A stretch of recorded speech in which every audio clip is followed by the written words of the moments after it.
Silahkan melanjutkan zikir atau doanya. Saya lanjutkan seperti biasa kegiatan kuliah subuh pada setiap Kamis dan Sabtu.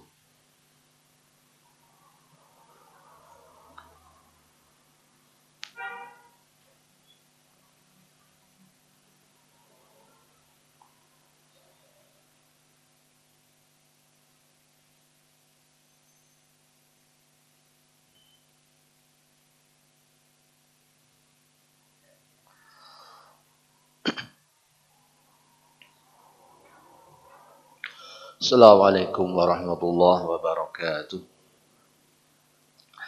Alhamdulillah wassalatu wassalamu ala Rasulillah wa ala alihi wa sahbihi wa man walah. Asyhadu an la ilaha illallah wahdahu la syarika lah wa asyhadu anna Muhammadan abduhu wa rasuluh. Allahumma salli wa sallim wa barik ala Muhammadin wa ala alihi wa sahbihi wa man tabi'ahum bi ihsanin ila yaumiddin. Ya ayyuhalladzina amanu taqullaha haqqa tuqatih wa la tamutunna illa wa antum muslimun, amma ba'd. Hadirin yang saya hormati dan dimuliakan oleh Allah Subhanahu wa taala, kita bersyukur kepada Allah, kita dimuliakan olehnya dengan kembali diberikan kita kesempatan untuk menghirup udara pagi, untuk melanjutkan kehidupan. Maka tentu umur yang telah dititipkan kepada kita, yang terbaik adalah kita gunakan untuk bersyukur kepadanya, yakni dengan cara sebaik-baiknya, menggunakannya untuk beribadah kepadanya kembali. Dan di antara ibadah yang berat ya, yang kita rasakan adalah beribadah di waktu-waktu yang sulit ya, seperti waktu subuh seperti sekarang. Maka pada setiap yang berat Allah memberikan kelebihan berupa pahala dan kelebihan berupa hal-hal yang terkait dengan keperluan kita untuk perbekalan kehidupan di akhirat ya, yaitu ampunan dari Allah Subhanahu wa taala. Ampunan dari dosa-dosa kita yang terkadang kita merasa sebagai manusia ya, apabila ditanya kepada kita dosa apa hari ini, kita tidak merasa. Kita tidak merasa pernah atau telah berbuat dosa. Padahal Nabi SAW menyatakan setiap anak Adam senantiasa ya, berbuat kesalahan-kesalahan atau dosa. Maka dengan beberapa ibadah yang dilaksanakan, dengan selain daripada pahala yang kita dapatkan, kita juga secara otomatis mendapatkan ampunan dari Allah Subhanahu wa taala. Tentu inilah yang kita butuhkan untuk mengcover, untuk menghapuskan dosa-dosa yang secara tidak sadar kita lakukan. Nabi SAW bersabda tentang orang-orang yang menuntut ilmu. Ya, menuntut ilmu ini bisa disengaja atau tidak disengaja.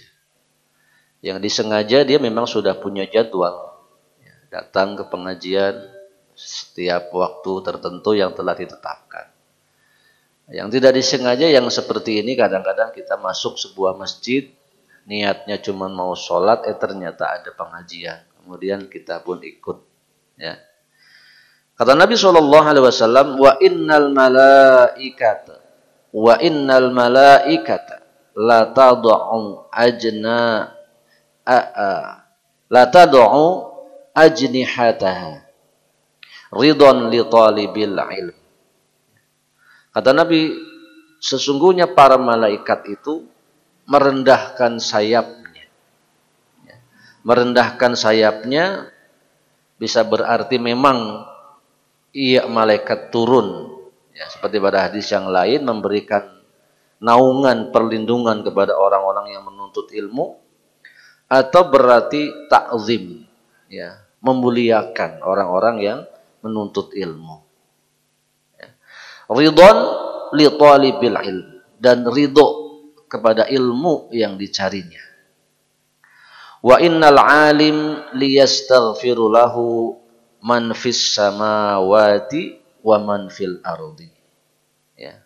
Dan sungguh orang yang menuntut ilmu itu, orang yang berilmu itu, ya, akan dimintakan ampunan oleh penduduk langit dan bumi. Ya. Jadi secara langsung, secara tidak sadar, kita yang berada di majelis ilmu sedang dimintakan ampunan oleh penduduk langit, yaitu para malaikat, dan penduduk bumi. Yang kita tahu manusia, hewan, tumbuh-tumbuhan. Hewan ada yang di darat, ada yang di lautan. Kemudian wal hitanu fi jawfil ma'i. Wal fitanu fi jawfil ma'i. Demikian pula dengan termasuk ikan-ikan yang ada di lautan. Ya. Dalam naskah yang lain, hadis yang lain, semut-semut yang ada di sarangnya. Semuanya memintakan ampunan untuk orang-orang yang berada di majelis ilmu. Oleh karenanya, ketika kita duduk di majelis ilmu, kemuliaan akan bertambah dikarenakan pahala kita dapatkan, kemudian dosa-dosa dimintakan ampunan oleh makhluk-makhluk yang ada di langit dan di bumi. Maka itulah keistimewaan yang luar biasa. Baik, Bapak-bapak, Ibu-ibu hadirin yang saya hormati dan dimuliakan oleh Allah Subhanahu wa taala.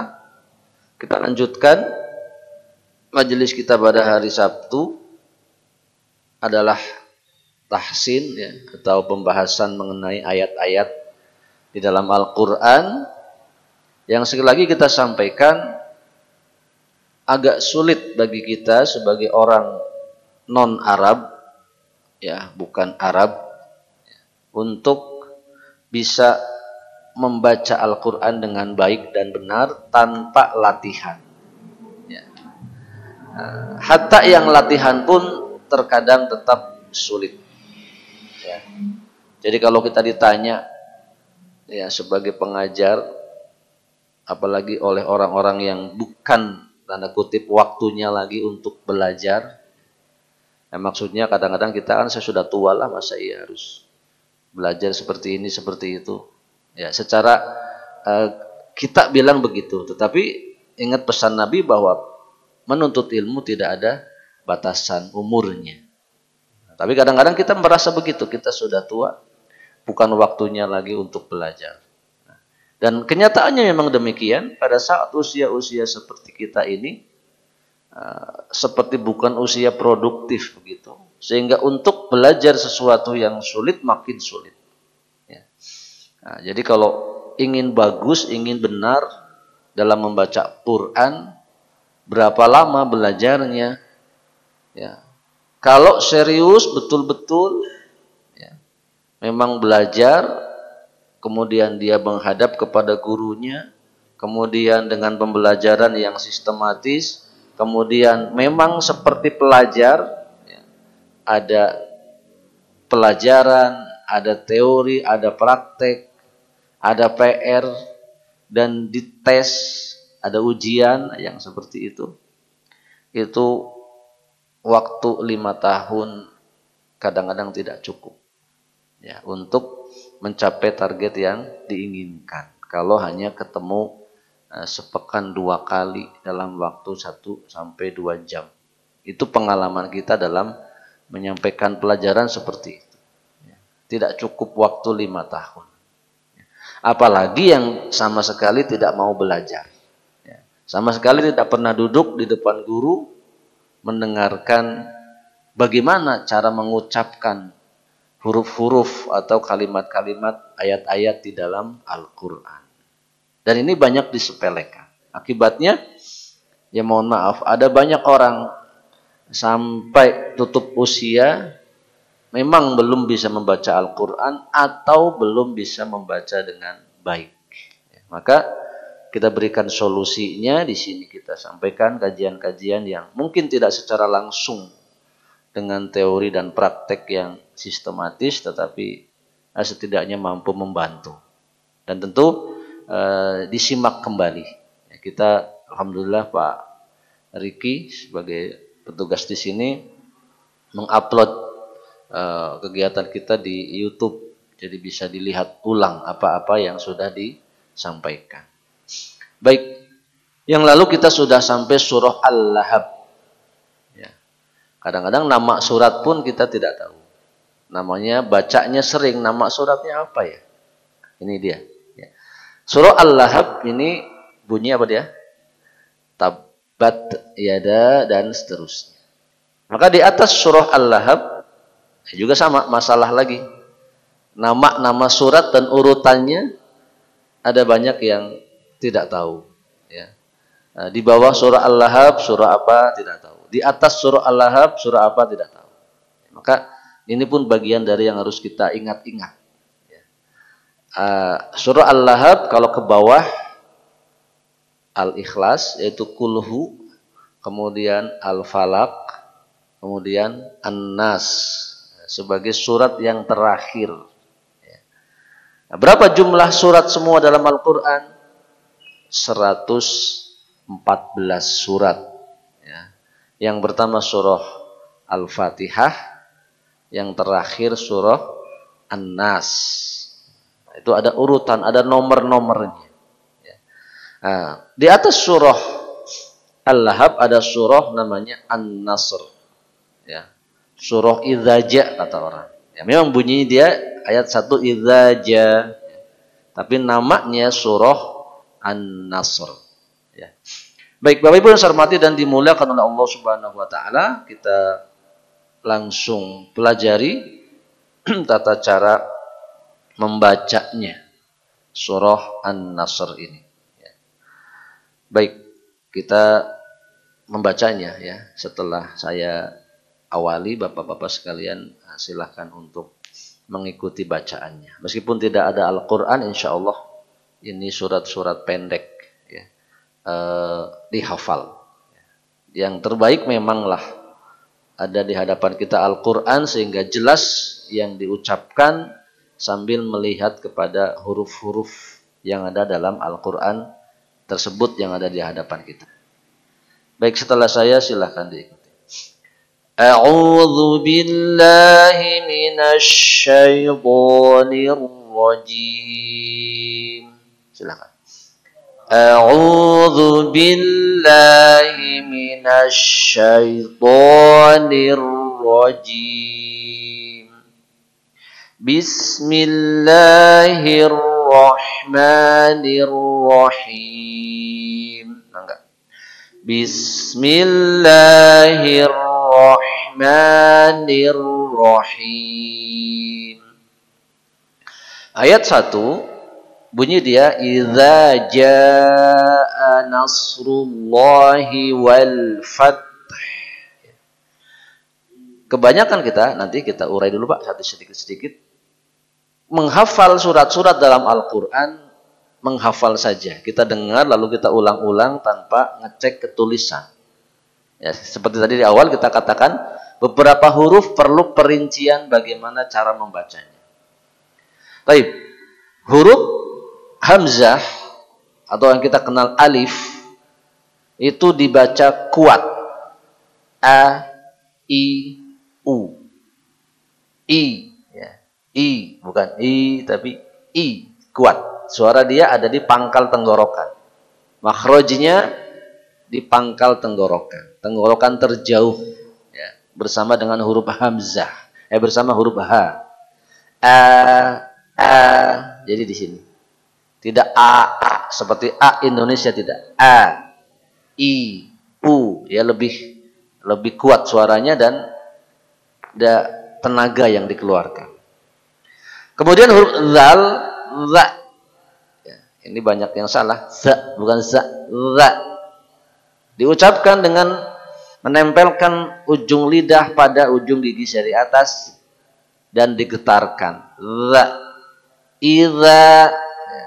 Bukan ida, bukan iga, bukan iza, iza. Ya, za. Ini teorinya seperti itu. Ujung lidah dengan ujung gigi seri atas, ujung ketemu ujung, ya, digetarkan. Za. Ya.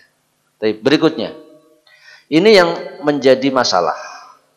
Ya, orang-orang khususnya di Jawa Barat bukan tidak bisa membaca ja, tetapi dia memang menukar-nukarnya. Ditukar huruf jim dengan huruf zai. Jim dibaca zai, zai dibaca jim. J dibaca z, z dibaca j. Itu memang adatnya begitu. Ya. Sehingga zakat jadi jakat. Ya.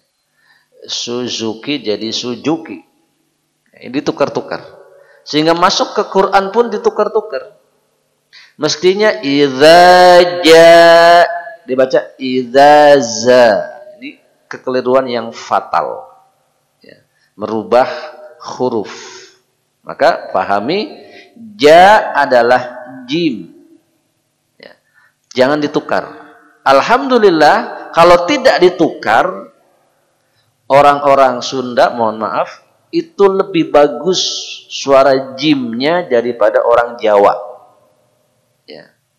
Nah, ini sesuatu yang difahami bahwa kita per daerah pun ada kelebihan kekurangan dalam mengikuti bacaan atau bunyi huruf-huruf Arab. Ya. Kalau orang Sunda dia oke. Ketika dia mengucapkan hiji, ji, nah itu bunyi jim yang betul. Ya. Jaja, ada mang jaja, ada bujuju, nah itu jim yang benar. Ya. Sedangkan orang Jawa memang dia betul, tapi ada bocor, ada hamas, ja, ya siji. Ya, saya wong Jowo Pak, jadi nek wong Jowo itu siji, ini yang tidak boleh. Nah, kita Sunda hiji, itu yang betul.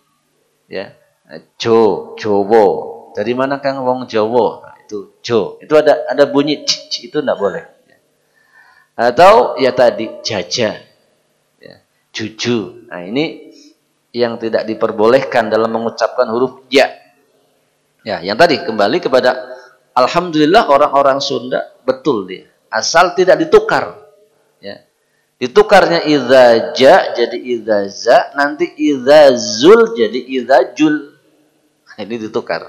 Ya. Mestinya idza zulzilatil ardu zilzalaha, zai semuanya, z. Ya. Adapun idza ja dia pakai j. Idza ja. Baik, itu satu. Perhatikan huruf ja di sana huruf jim. Harus dibaca ja. Ya. Kemudian jaa. Ya. Secara aturan tajwid dibaca lebih panjang. Ya. Ada nama dia mad wajib muttasil. Idza jaa, panjang. Kemudian nasru. Nasru hurufnya sod. Nasru. Ya. Lebih tebal dari sin. Nasru bukan nasru, nasru. Ya. Nasrullahi. Gampang ini mah. Allah saja. Yang agak sulit lagi yang bagian akhir. Wal fathu. Ya, ini masalahnya. Kita biasa baca atau dengar wal fat saja. Berhenti pada huruf T. Wal fat. Ya, atau ditambahin S wal fat. Ini kekeliruan yang besar. Karena tulisan wal fat adalah wal fathu. Sehingga akhir suara kita huruf H. Wal fat. Itu. Wal fat. Fathah. Seperti kalau bahasa Inggris ada fight, Fath, ada hak di sana. Nah, kalau nanti kesulitan minimal kita tahu tulisannya wal fathu. Ya, bukan wal fat saja, tapi wal fathu. Yang itulah yang ada maknanya. Kalau wal fat saja tidak ada artinya. Wal fathu artinya ya dan kemenangan. Ya, wal fat saja tidak ada artinya. Ya, jadi za baguskan, ja jim j baguskan, panjangkan. Nasru tebalkan sinnya, s-nya karena dia hurufnya shad. Yang terakhir fa, ini fa juga masalah. Bagi orang-orang Jawa Barat atau orang Sunda, bukan tidak bisa dia f, tapi memang ditukar-tukar. Huruf v atau v, f ditukar dengan huruf p. Sehingga bukan alfa tapi alpa. Ya. Bukan afanza tapi apanja. Nah, ini biasa. Ini masalah-masalah seperti ini harus diselesaikan dulu. Kalau ingin baca Quran baik dan benar, urusan seperti ini dalam bahasa kita selesaikan. Jangan pergi ke alfa, alpa lagi. Alfa. Bukan promosi, ini yang mudah saja. Alfa. Ya. Bukan fitnah, tapi fitnah. Nah, begitu ya. Ini kalau tidak diselesaikan, sulit Pak, betul. Fa ini, kalau tidak diselesaikan dalam bahasa kita. Ya. Kita punya anak Alfi saja panggil Alpi, Pak. Padahal jelas namanya Alfi. Nah, ini masalah-masalah yang harus dipahami untuk mampu membaca Al-Quran dengan baik dan benar. Juga kalau ada kalimat-kalimat yang mirip. Dan ternyata memang bahasa Indonesia ini awalnya sumbernya bahasa Arab. Jadi akan ada beberapa huruf yang memang mirip sebetulnya. Atau persis lah bisa dikatakan begitu. Hanya pengucapannya yang biasanya memang disalah-salahkan. Terkait adat kebiasaan. Jadi wal fa bukan wal pat. Idza jaa nasrullahi wal pat wal fath. Ya. Baik, seperti itu. Saya contohkan ya. Setelah kita baca sama-sama ya. Idza jaa nasrullahi wal fath. Yuk. Idza jaa nasrullahi wal fath. Ya. Fathah saja Pak, ya. Jangan ragu-ragu. Fathah ya. Kalau susah ya. Nanti sedikit-sedikit dilemesin. Fathah. Awal-awal fathah saja enggak apa-apa. Sekali deh. Idza jaa nasrullahi wal fath. Ayat kedua. Cukup Pak. Wa ra'aitan nasa yadkhuluna fi dinillahi afwaja. Wa ra'aita. Nah, masalah berikutnya di kita kalau ada fathah ketemu ya sukun jadi e. Wa ra'aita. Nah, ini keliru. Yang betul wa ra'ai. A dengan y. Ai. Bukan i juga. Wa ra'ai. Y dibaca lemes. Lin, harful lin. Wa ra'aita. Ya, itu. Kemudian nun tasydid. Ya, ada aturan membacanya supaya indah bacaan Quran namanya gunnah. Tahan dulu tidak tergesa-gesa. Wa ra'aitan nasa. Dicoba. Wa ra'aitan nasa. Nah, begitu. Kemudian huruf dal mantul. Yad. Ya, yad. Huruf kha ada suara serak di sana. Yadkhuluna. Coba. Yadkhuluna. Jadi yadkhuluna. Coba. Yadkhuluna. Nah, begitu. Fi yang tadi lagi. Jangan salah. Pi bukan. Fi. Fi dini. Ini banyak orang fi jini. Nggak jelas apa dia baca. Dini. Din maksudnya agama. Fi dini, neng dini, dini, fi di itu ya dini. Ya.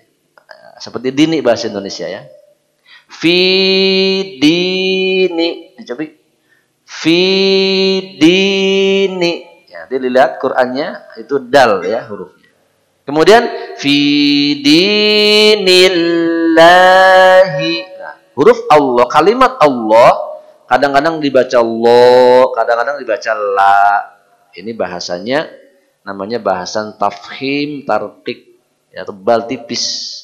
Ya, bukan Allah itu bukan pakai o, Pak, bukan Allah, o bukan, tapi dia tebal Allah.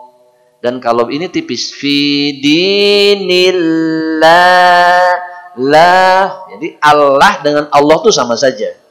Ya, maka tidak perlu mengganti tulisan Allah dalam bahasa Indonesia diganti Allah pakai o, tidak perlu. Memang dia a. Tapi dibaca tebal. Allah dibaca Allah. Ya. Kemudian afwaja. Baguskan afwaja, jangan afwaja. Afwaja. Coba. Afwaja. Lagi. Afwaja. Baik, saya baca lengkap. Wa ra'aitan nasa yadkhuluna fi dinillahi afwaja. Mangga. Wa ra'aitan nasa yadkhuluna fi dinillahi afwaja. Sekali deh sesarengan. Wa ra'aitan nasa yadkhuluna fi dinillahi afwaja. Begitu. Yang terakhir ini cuma 3 ayat ya. Fasabbih. Fasab tekan, bukan fasabbih tapi fasabbih. Fasabbih. Coba. Fasabbih. Jadi baknya ada tasydidnya. Bihamdi. Bihamdi rabbika juga sama. Rabbika.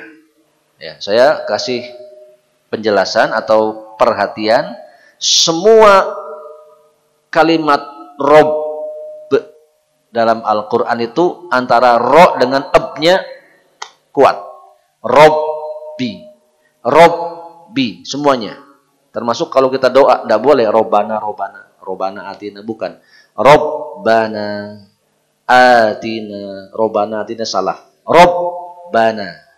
Ya, kalau kita selesai sujud. Robbirfirli. Bukan Robbirfirli. Robbirfirli. Jadi ingat, semua R dengan B dalam Quran mesti dia rob. Kuat. Tasydid namanya. Ya. Robbika. Dicobi. Robbika. Lagi. Robbika. Nah. Kemudian tulisan ini banyak yang tidak tahu sehingga membacanya juga salah. Tulisan dia wastaghfirhu. Ada hu-nya ya. Jadi wastaghfir, kita biasa baca gitu. Tapi tulisannya wastaghfirhu, ada haknya. Sehingga kalau diputus di situ yang benar wastaghfir ya. F-I-R-H. Jadi terakhir ucapan kita huruf H. Wastaghfir ya. Nah ini kalau bapak-bapak nggak lihat Quran, nggak tahu ada huruf di situ. Karena kebanyakan orang baca wastaghfir. Ya. Nanti kita jelaskan apa kesalahannya di situ. Kalau haknya tidak ke bawah ya. Siap, saya contohkan. Wastaghfir. Yuk. Wastaghfir. Lagi. wastaghfir. Ya. Baik, terakhir gampang, cuman perlu gunnah pada innahu kana tawwa. Tawwa juga sama, didedetkan. Tawwaba. Innahu kana tawwaba. Mangga. Innahu kana tawwaba. Saya contohkan ayat terakhir. Fasabbih bihamdi rabbika wastaghfir. Ayo. Fasabbih bihamdi rabbika wastaghfir. Innahu kana tawwaba. Mangga.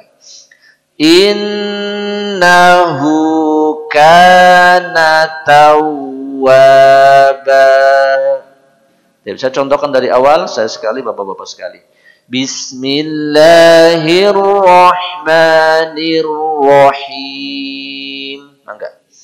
Bismillahirrahmanirrahim. Idza jaa nasrullahi wal fath.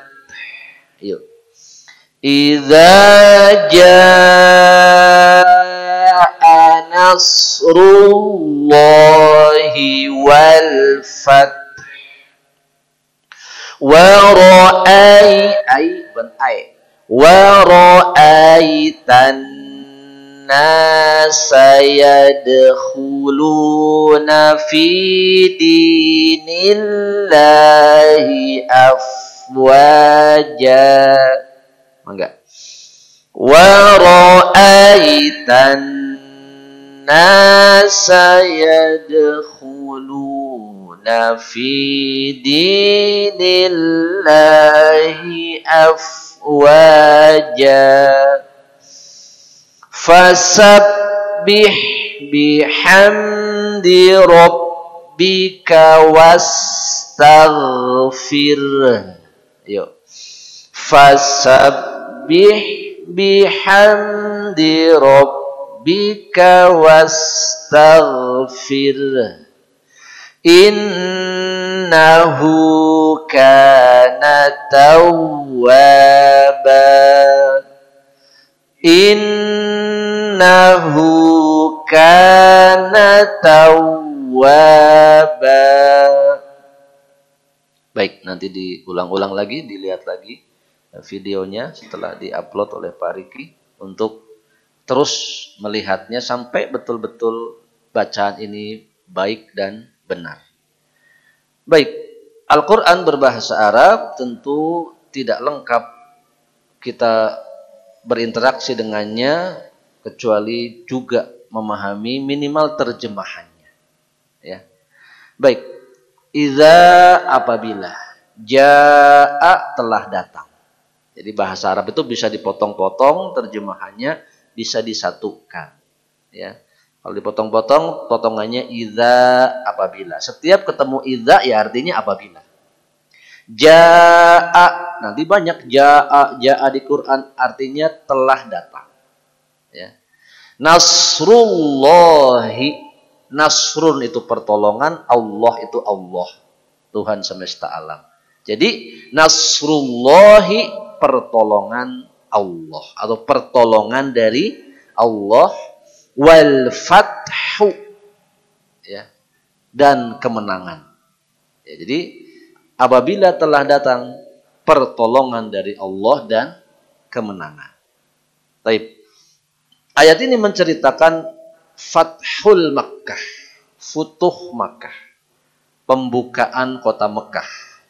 Maksudnya, setelah Rasulullah SAW berhijrah dari Mekah ke Madinah, kemudian tinggal sekitar 13 tahun di Madinah, pada hari yang telah ditetapkan oleh Allah, ditakdirkan oleh Allah, orang-orang pergi ke Mekah bersama Nabi. Maksud bukan pulang kampung atau ingin menyerbu kembali kota Mekah, mengambilnya bukan. Maksud utamanya akan berhaji. Ya, yang nanti kita kenali sebagai haji wada, haji perpisahan. Tetapi dengan proses yang terjadi, kita katakan semacam proses politik di zaman sekarang, maka ternyata kedatangan umat Islam dari Mekah ke Madinah, dari Madinah ke Mekah, yang seperti pulang kampung, dianggap oleh orang-orang Mekah seperti akan menyerbu. Ya, dengan melihat keadaan, dan memang sebagian juga diatur oleh para sahabat, melihat keadaan umat Islam bersama nabinya sedemikian rupa, orang-orang Mekah seperti merasa kalah, ya.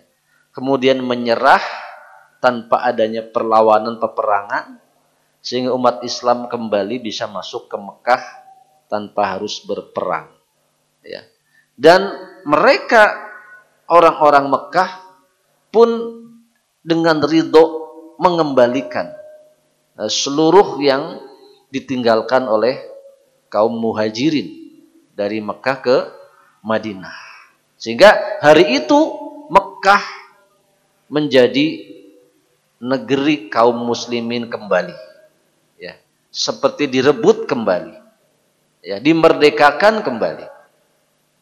Nah, itulah peristiwa Futuh Makkah. Orang Islam yang berhijrah pulang ke Mekah lagi dan mendapatkan penerimaan yang baik, bahkan semacam kemenangan yang didapatkannya. Ya. Baik. Kemudian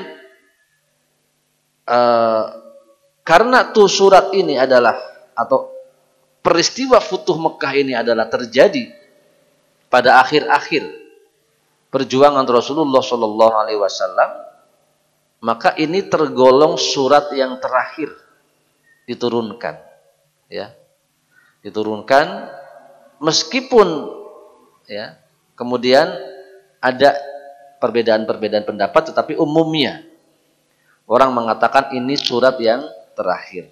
Ya. Disebutkan dalam sebuah hadis riwayat Muslim dari Ubaidillah bin Abdillah bin Utbah, ia berkata, Ibnu Abbas radhiyallahu anhu bertanya kepadaku, apakah engkau tahu surat yang terakhir yang diturunkan oleh Allah secara keseluruhan? Ya. Jadi nanti bahasanya ada ayat yang terakhir turun, satu ayat saja, tidak semuanya dengan satu surat, satu ayat, yaitu surah Al-Maidah ayat 3. Al-yawma akmaltu lakum dinakum wa atmamtu alaikum wa raditu lakumul Islam madinah. Itu ayat yang terakhir turun. Kalau ditanyakan surat yang terakhir turun secara keseluruhan, ditanyakan di sini oleh sahabat Utbah, oleh sahabat Ibnu Abbas kepada sahabat Utbah radhiyallahu anhu, ya. Engkau tahu surat terakhir dari Al-Qur'an yang turun secara keseluruhan? Maka menjawab dia, qultun na'am, iya. Yaitu idza jaa nasrullahi wal fath. Qala Ibnu Abbas radhiyallahu anhu mengatakan, shadaqta, engkau benar. Ya. Hadis riwayat Muslim. Baik, hadirin yang saya hormati dan dimuliakan oleh Allah Subhanahu wa taala, tadi sudah disampaikan apabila telah datang pertolongan Allah dan kemenangan. Jadi, kemenangan kaum muslimin merebut kota Mekah kembali bukan semata-mata hanya perjuangan yang melelahkan, perjuangan yang panjang, tetapi di situ ada nasrullah. Bahkan didepankan. Kalimatnya dikedepankan. Apabila telah datang nasrullahi, pertolongan Allah, wal fathu, dan kemenangan. Ya, jadi kemenangan orang-orang Islam adalah berkat pertolongan dari Allah Subhanahu wa taala. Dari sini kita ambil pelajarannya, setiap kita menginginkan sesuatu kebaikan untuk diri kita yang kita perjuangkan, sebaiknya di awal kita minta pertolongan dari Allah. Berdoa. Ya Allah, hari ini saya akan buat begini, begini, begini. Tolong mudahkan ya Allah. Ya Allah, hari ini saya punya urusan begini, begini, begini. Ya Allah, tolong bantu. Minta saja kepada Allah. Termasuk, ya Allah, hari ini saudara saya sakit di rumah sakit ini. Ya Allah, tolong segera Engkau sembuhkan. Nah, kalau sudah datang pertolongan dari Allah, upaya apapun manusia mencegahnya tidak bisa. Ya. Sebaliknya, kalau tidak ada pertolongan dari Allah, sekeras apapun usaha manusia, juga tidak bisa menyelesaikan urusan. Nah, kemudian diiringi dengan kerja keras, sebagaimana kerja kerasnya Nabi SAW bersama para sahabat. Semasa di Madinah berapa kali peperangan, ya, perang terus, ya, dan banyak di antara peperangan yang diberikan kemenangan oleh Allah Subhanahu wa Ta'ala. Ya pantas disegani, orang memang sudah biasa menang perang begitu ya. Kalau kita logikakan, mereka datang ke Mekah memang bukan untuk perang, tapi sudah terbiasa para sahabat menang peperangan. Sehingga ketika membawa jumlah orang yang demikian banyak, ya makin takutlah orang-orang di Mekah, sehingga tidak perlu berperang, diserahkan saja tuh negaranya kepada kaum muslimin. Baik, hadirin yang saya hormati dan dimuliakan oleh Allah Subhanahu wa Ta'ala, berikutnya setelah umat Islam masuk kembali ke kota Mekah, ayat berikutnya, wa ra'aitan nasa yadkhuluna fi dinillahi afwaja. Wa ra'aita, engkau lihat, an-nasa, yaitu manusia, yadkhuluna, mereka masuk, fi dinillahi, ke dalam agama Allah, afwaja, berbondong-bondong. Nah, setelah kemenangan itu, atau setelah mereka masuk Mekah dengan bebasnya, maka terlihat manusia mengakui kemenangan itu, dan banyak yang membenarkan atau menjadikan merasa benar agama yang dibawa oleh Nabi Muhammad SAW, sehingga tanpa disuruh lagi berbondong-bondong masuk Islam. Dan kasus-kasus seperti ini banyak terjadi, seperti di masa sekarang. Ketika ada kemenangan di pihak umat Islam, agama lain, orang agama lain banyak yang ikut atau kemudian menjadi masuk Islam. Kita ingat kejadian WTC, di bomnya satu gedung di Amerika, yang kemudian fitnah melanda umat Islam disebut teroris dan lain-lain. Akibatnya banyak orang belajar Islam. Dan setelah tahu, maka mereka pun masuk Islam. Pun kejadian-kejadian seperti sekarang, diserangnya Palestina, ya, semoga Allah kuatkan para mujahidin, pun menjadi banyak belajar Islam, yang asal tidak tahu menjadi tahu, sehingga pada masuk Islam. Ini pun sama. Orang Mekah memanglah dia anti-Islam, makanya Nabi diusir dari Mekah. Ya. Dan sampai hari itu masih banyak yang tidak mau tahu kalau Islam itu benar.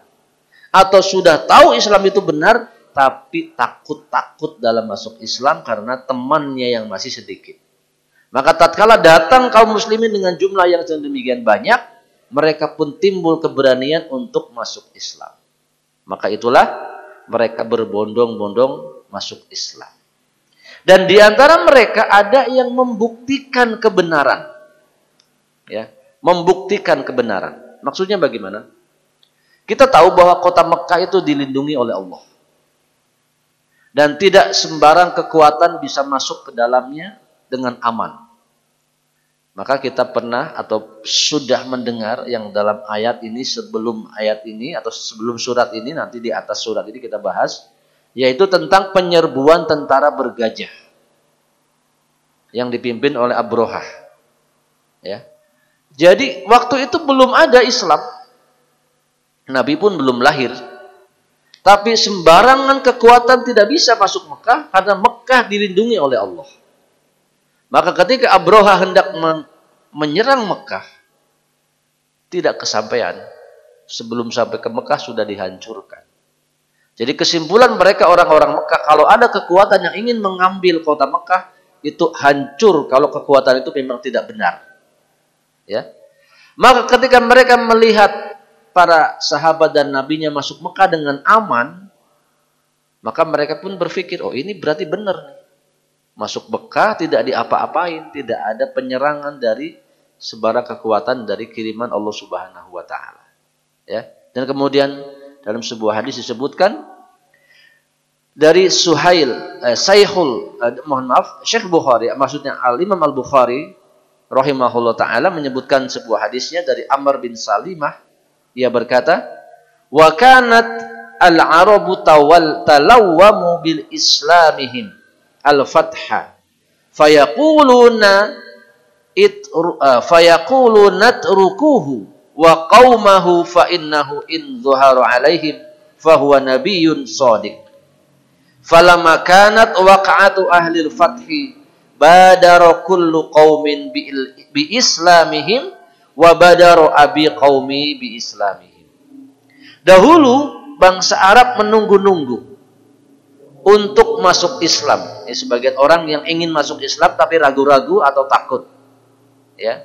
Mereka berkata, biarkanlah dia Rasulullah dan kaumnya, maka jika mereka dan beliau menang atas mereka orang-orang Mekah, berarti ia memang nabi yang benar dan jujur. Ya. Jadi nanti juga ketahuan kalau dia memang benar-benar nabi, beliau akan menang atas kami semua. Ya, itu tadi ditunggu-tunggu. Maka ketika terjadi hari itu penaklukan kota Mekah, ya, atau dikembalinya diambil kota Mekah, maka setiap kaum bersegera memeluk Islam. Dan kata perawi hadis ini, yaitu yaitu Amir bin Salamah, kata beliau, ayahku pun menyegerakan masuk Islam. Ya, hadis riwayat Al-Bukhari. Jadi ayat ini juga pembuktian akan kebenaran Al-Quran. Yaitu siapapun yang ingin macam-macam, bahasa mudahnya begitu, terhadap kota Mekah, kalau memang bukan haknya, dia akan dihancurkan oleh Allah Subhanahu wa taala sebagaimana hancurnya pasukan bergajah. Nah, ketika ada orang masuk Mekah dengan leluasa, mudahnya mereka berpikir, oh berarti ini memang orang-orang yang diridhoi oleh Allah. Dan mereka pun setuju dan kemudian masuk Islam berbondong-bondong. Baik. Hadirin yang saya hormati dan dimuliakan Allah Subhanahu wa taala, maka setelah kemenangan itu didapatkan, Allah Subhanahu wa taala memerintahkan kepada nabinya dan kaum muslimin, fasabbih. Ya. Fasabbih bihamdi rabbika wastaghfir. Ya. Fasabbih, maka bertasbihlah. Ya. Sucikanlah Allah. Bihamdi, dengan memujinya. Bihamdi rabbika, dengan memuji Tuhanmu. Wastaghfirhu. Ini tadi yang saya katakan. Ketika kalimat hu dihilangkan. Wastaghfirhu. Wastaghfir, dan mohon ampunlah hu kepadanya. Jadi hu itu kepadanya maksudnya kepada Allah. Dan mohon ampunlah kepada Allah. Innahu, karena sesungguhnya dia, kembali kepada hu lagi, karena adalah tawwaba, maha menerima taubat. Maksudnya kita diingatkan dalam setiap kesuksesan kita tidak boleh menyombongkan diri. Tetap harus memuji Allah. Atau hal pertama kita lakukan adalah memuji Allah. Maka sebagian kita sudah benar. Kalau dipuji kebaikannya, alhamdulillah. Ya. Hebat Kang sekarang begini-begini, alhamdulillah. Hebat Kang usahanya maju, alhamdulillah. Itu memang dianjurkan. Ya. Fasabbih, sucikanlah Allah bihamdi rabbika, dengan memuji Tuhanmu, dan jangan lupa wastaghfirhu, memohon ampunlah kepadanya. Kenapa kita sudah sukses, berhasil, disuruh minta ampun? Terkadang kesuksesan kita membuat orang lain tidak suka. Terkadang dalam kita mencari kesuksesan, ada orang lain yang terzolimi secara tidak sadar. Ya. Jangan jauh-jauh lah. Kita naik motor itu, kalau kita nyalip gitu ya, mendahului orang lain, itu ada orang itu merasa nggak enak. didahului nggak enak. Nah, maksudnya begitu. Kalau kita hidup, kita sedikit menaik ekonomi, itu ada orang yang nggak suka. Minimal itu. Atau ayanu kabaduk, kesikut, ya, tidak sengaja. Ya tadi kalau kita di jalan nggak sengaja, memang aslinya kita memang benar, tapi kadang ada nyenggol orang lain.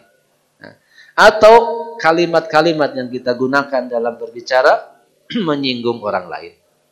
Atau kalau kita bos, pemimpin, ketua, kepala, kadang-kadang kalimat-kalimat kita menyinggung perasaan bawahan. Ini senantiasa ada. Maka tentu yang terbaik adalah meminta ampun kepada Allah. Innahu kana tawwaba, dan dialah Allah yang maha pengampun, ya, atau maha menerima taubat. Baik.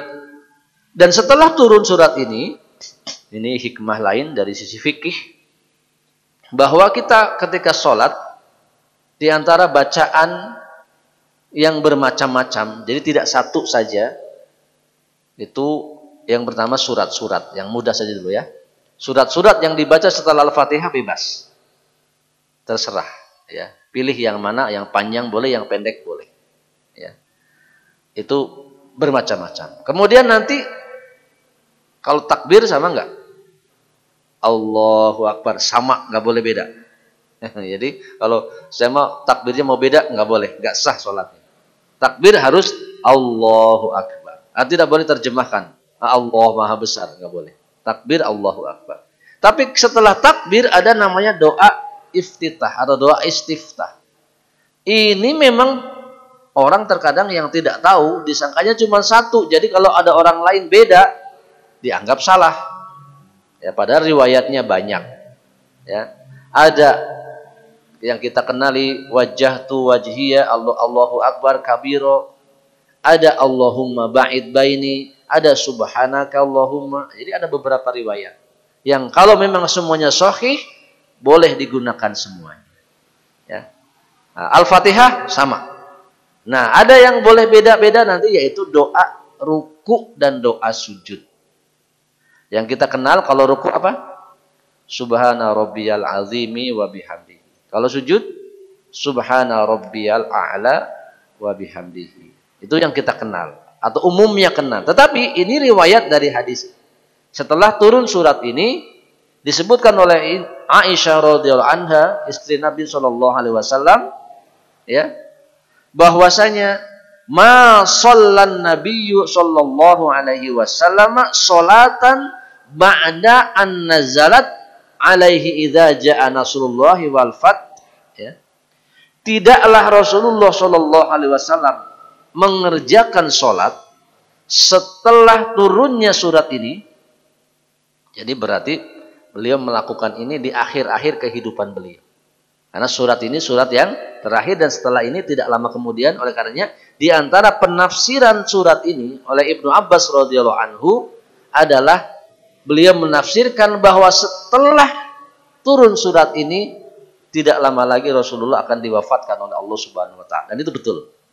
Ya. Sehingga ini adalah surat yang terakhir turun, dan setelah ini Rasulullah segera diwafatkan. Dan ketika di sini ada tulisan tidaklah Rasulullah setelah turun surat ini dalam sholatnya membaca ini, maka bacaan ini dibaca di akhir-akhir kehidupan Rasulullah. Tidaklah beliau sholat kemudian setelah turun surat ini kecuali membaca subhanakallahumma wa bihamdika Allahumma ghfirli. Pada saat rukuk dan sujud sama. Rukuk begitu, sujud begitu. Ya. Subhanakallahumma rabbana wa bihamdika Allahumma ghfirli. Satu kali, ya. Tidak 3 kali. Kalau doa ini baca sekali. Rukuk, subhanakallahumma rabbana wa bihamdika Allahumma ghfirli. Sujud, subhanakallahumma rabbana wa bihamdika Allahumma ghfirli. Hadis riwayat Bukhari. Jadi hadisnya sahih. Ya. Tidak diragukan, doanya boleh digunakan. Jadi kalau ada orang baca doa ini dan kita tidak tahu, bukan oh itu mah golongan lain, bukan. Cek aja hadisnya ada apa tidak. Kalau hadisnya ada, nyata, sahih, berarti itu option yang lain yang bisa kita lakukan ketika sholat, membaca bacaan yang berbeda. Ya. Taib. Innahu kana tawwaba, maka sebesar apapun kesalahan kita, Allah Maha menerima taubat. Baik. Jadi demikian hadirin yang saya hormati dan dimuliakan oleh Allah Subhanahu wa taala. Sekedar pemahaman kita terhadap surah An-Nasr, idza jaa nasrullah, kita singkat. Ketika datang kemenangan kepada diri kita, atau dalam surat ini khususnya kepada Rasulullah SAW dan para sahabatnya, akan ada orang yang tersentuh, yang bisa saja mengikuti langkah-langkah kita, sebagaimana para orang-orang Mekah yang asalnya belum Islam menjadi Islam. Maka pesannya, baik-baiklah kita menjadi muslim karena akan ada orang yang melihat diri kita, memperhatikannya, dan mungkin saja tertarik, kemudian mudah-mudahan menjadi Islam juga. Kemudian yakinilah bahwa setiap kemenangan perlu usaha yang keras. Perlu pula meminta pertolongan dari Allah. Sebagaimana para nabi dan khususnya Nabi Muhammad berjuang keras, kemudian pun dibantu, ditolong oleh Allah Subhanahu wa taala. Dan setelahnya segera bersyukur, bertasbih, membaca subhanallah, ya, membaca alhamdulillah, berzikir yang banyak, ya, dan memohon ampun, ya, kepada Allah. Karena setiap usaha kita mungkin ada hal-hal yang tidak baik, yang tidak disukai oleh Allah atau orang-orang di sekitar kita, yang nanti kalau tidak kita minta ampun akan menodai kesuksesan kita, mengurangi nilai dari kesuksesan kita. Dan yakinlah apapun dosanya, sebesar apapun, kalau kita minta ampun kepada Allah, Allah Subhanahu wa taala pasti akan mengampuninya. Demikian, semoga bermanfaat dan mohon maaf jika ada kekurangan kesalahannya. Ya, waktu syuruk sudah terlewat, jadi setelah ini sudah bisa langsung sholat syuruk. Subhanakallahumma wa bihamdika asyhadu an la ilaha illa anta astaghfiruka wa atubu ilaik. Assalamualaikum warahmatullahi wabarakatuh.